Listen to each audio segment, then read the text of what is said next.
epistasida chala dominantlikni ko'ramiz. Bu mavzuda lekin ishoning ancha-muncha odam o'rgatmaydi. Epistasida chala dominantlik kuzatiladimi degan savol tug'iladi. Bitta mana epistasida qancha vaqtimiz ketdi, bitta o'tganmiz. Juda katta mavzu. Epistasida chala dominantlik ham ikki xil bo'ladi. Dominant hamda recessiv.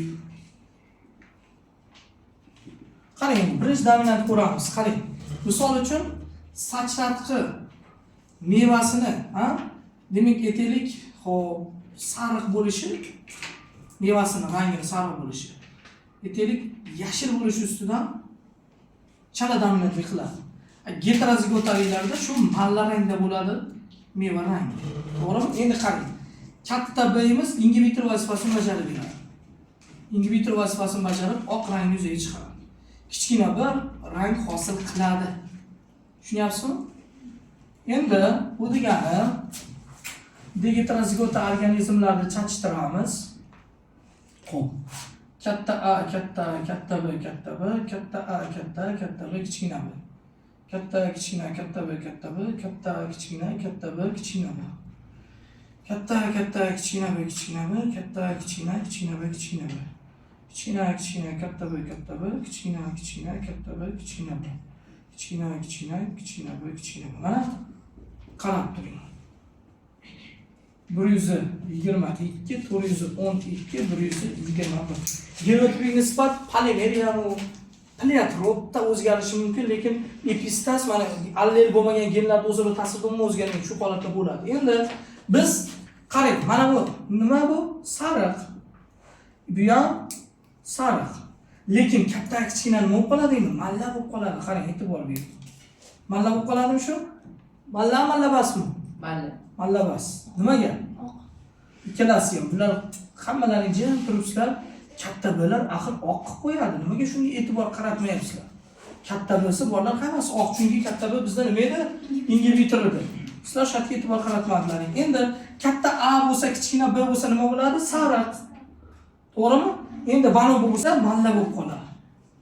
Endi mana katta bo'lsa bor oq, oxirisi yashil. Bu degani 12 ta oq, 2 ta malla, bitta xo'p sariq va bitta yashil. Nisbat qarang, qanaqa nisbat kuzatilyapti? Ya'ni 12, 2, 1. Bunaqa nisbatni oldin menimcha ko'rmagansizlar sizlar. Bu birinchi marta. Lekin mana shunaqangi masalalarni tushish ehtimoli yuqori. Aynan millisekretda. Yozib olamiz. Endi recessiv epistasni ko'ramiz. Recessiv epistasni qaranglar. Xo'p, recessivda endi qanday bo'ladi? Misol uchun aytaylik, oddiy g'o'zani hammaga ma'lum, g'o'zani bilasizlar. Xo'p, tolasini qo'ng'ir bo'lishi. Xo'p. Kichkina A, demak, oq bo'lish ustidan chala dominantlik qiladi-da, katta kichkina A da malla rang hosil bo'ladi. Va natijada katta bir rang hosil qiladi. Hosil qiladi. Kichkina B-chi ingibitor oq. Endi mana heterozigotaliklarni chachtiramiz. Demak, katta B, katta B, katta B, kichkina B, katta kichkina, katta B, katta B, katta kichkina, katta B, kichkina B, katta kichkina B, kichkina B, katta kichkina, kichkina B, kichkina B, kichkina, katta B, katta B, kichkina, katta B, kichkina B. Oxirisi demak, genot nisbat qanaqa edi? 122, 112. Endi qarang, mana shu holatda yozing. Endi sizlar bilan biz buni yozib chiqamiz. Agar mana bu holatda bo'lsa qanaqa bo'ladi? Qo'ng'ir rang bo'ladi. To'g'rimi? Katta A B bo'lsa o'sha qo'ng'ir. Endi mana bu holat bo'lsa-chi, malla. Bu holat ham malla. Endi mana bu holat kichkina B bo'lganligi uchun oq. Mana bu holat ham oq. To'g'rimi? Ham kichkina B, to'g'ri bu aytishingiz mumkin. Donlavani qo'ng'ir buni malla o'qiladi. Malla o'qigan bilan kichkina B nima qiladi? Ta'sirda. Yiqitib, ya'ni yo'qotib, oqqa aylantiradi. Mana bo'lsa kichkina a katta b bo'lsa, baribir kichkina a ham nima bo'ladi? Oq bo'ladi. Bu ham oq va oxirgisi nima bo'ladi? Kichkina a, kichkina b bo'lsa, bu ham oq bo'ladi. Endi mana hisoblaymiz. Qarang. Qo'ng'irlarni sanaymiz nechtaligini. Xo'p, 3 ta qo'ng'ir bor, to'g'rimi? Xo'p, mallani qarang. Malla 6 ta, ha? 6 ta malla bormi? 3 6 oqlarni sanaymiz endi. Qarang. O'z-o'zidan 1 ga 2 7 ta oqmi? 3 6 7 bunaqa nisbat ko'rganmisizmi? Birinchi marta ko'rdingizmi? Demak, hozir bizda belgilar soni qo'ng'ir, oq, malla 3 xil belgi bormidi? Fenotipik sinflar soni shunga teng. Yoki buni to'liq yozish uchun 7 6 3 desak ham mubolag'a bo'lmaydi. Tushunyapsizmi? Xo'p, endi qarang. Mana bu holatga qarang. Endi bu mayli, mana bu oq bo'lib qoladi. Endi mana bu holatni ko'rsak qanday bo'ladi mana? Katta a aytaylik, mevani sariq bo'lishini ta'minlasin, kichkina a yashil bo'lishini ta'minlasin. Heterozigotalarda xo'p, aytaylik, jigar rang hosil bo'lsin. Endi katta b ham rang hosil qilsin. Kichkina b ingibitorlik vazifasini bajarsin. Bu holatda ham o'zgaradi. Ya'ni nimani holatiga o'zgaradi? Oldin mana yashil oq bo'lib qoladi. Endi qarang. Vaqtda xo'p, yozib chiqamiz. Buni ham erinmasdan hozir qarab turinglar.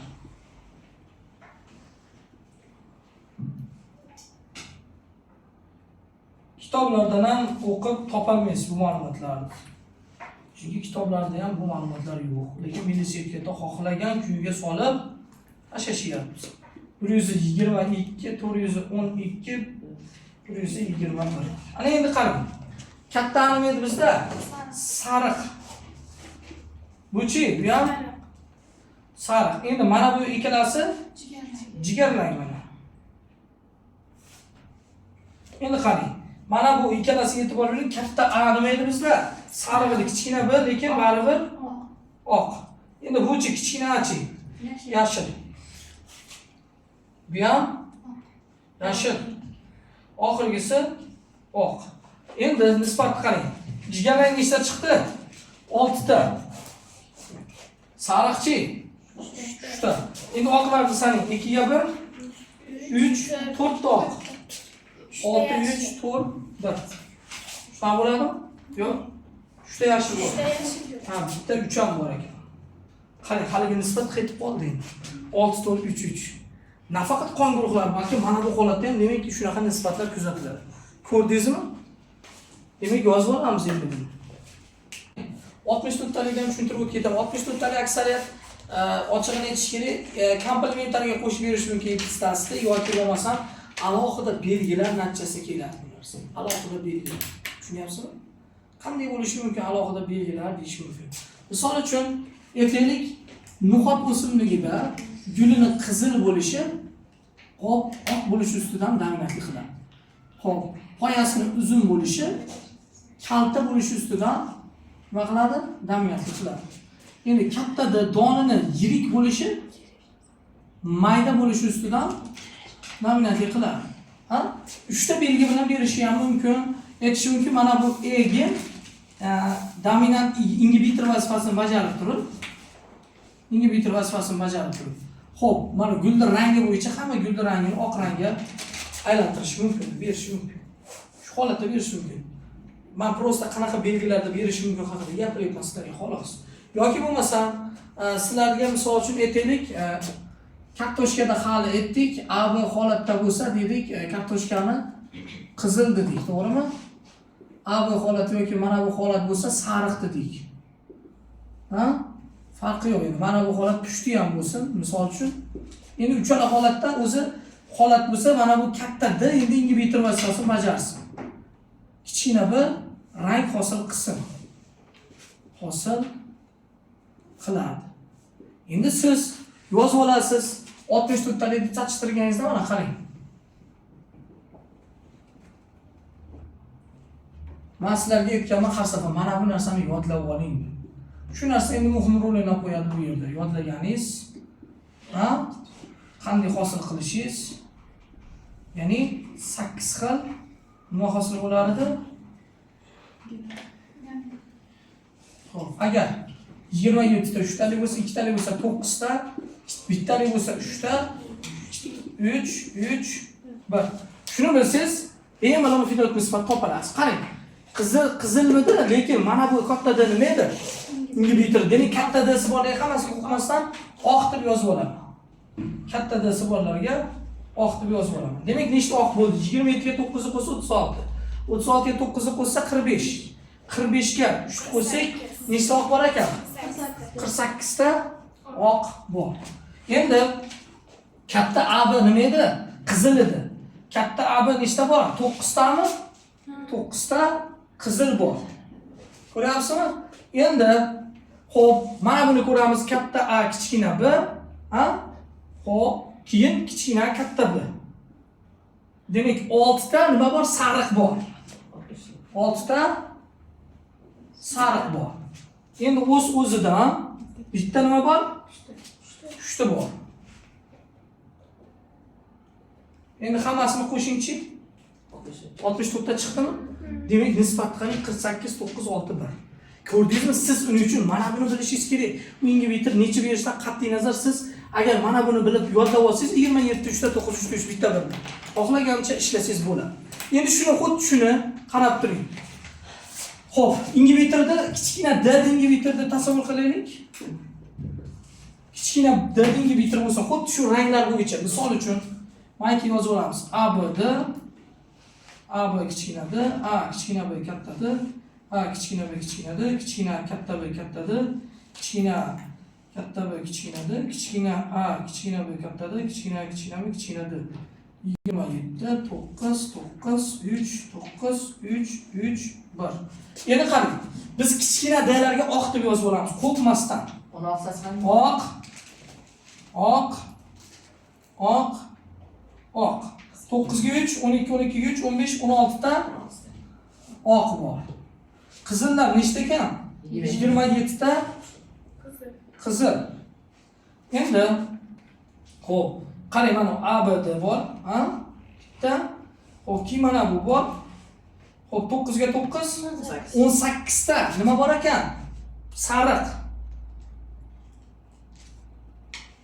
Xo'p, endi pushtilar nechta qoldi? Pushtilar 3 1. To'rttami? To'rtta, to'g'rimi? Mana kirmaydi, 3 ta ekan. 3 ta, 3 ta. Nisbat qarang. 27 18 16 3 qo'shimcha 64 mi hammasi? Bo'ldi mana. Xuddi shunaqa oddiygina ishlab qo'ysangiz